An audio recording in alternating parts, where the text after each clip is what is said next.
Magluto na naman ako ng tanghalian namin. I-try nyo itong talong. May mga talong na mas maliit pa dito. Masarap siyang ilaga sa asin. Ganito po yung style namin mga Ilocano.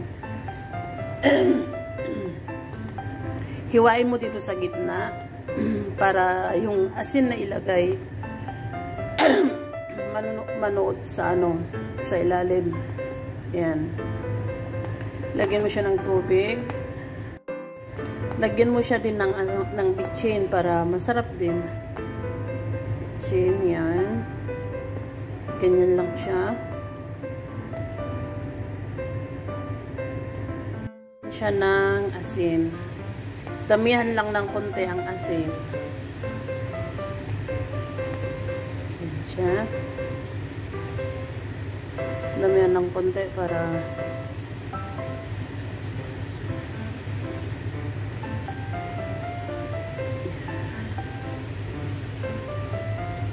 yan siya.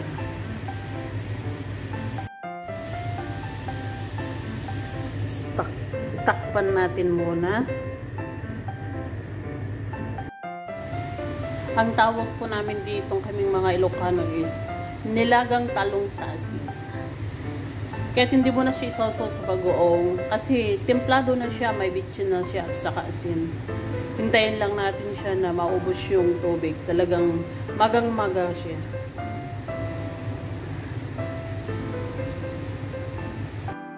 Yan na po, luto na siya, nalaga na siya. Ngayon, kunin na natin. Pwede natin kunin yung mga ito kasi asin yan. Yan po.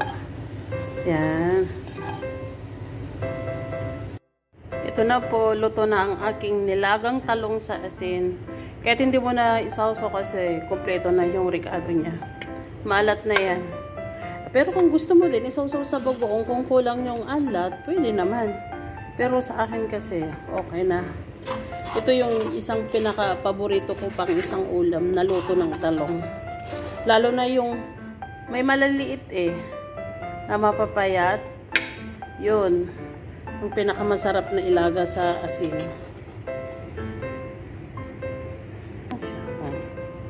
Yummy na! Tapos na, luto na ang aking nilagang talong sa asin. Nagluto pa ako ng hotdog na may itlog. Dagdag ulam. Yan.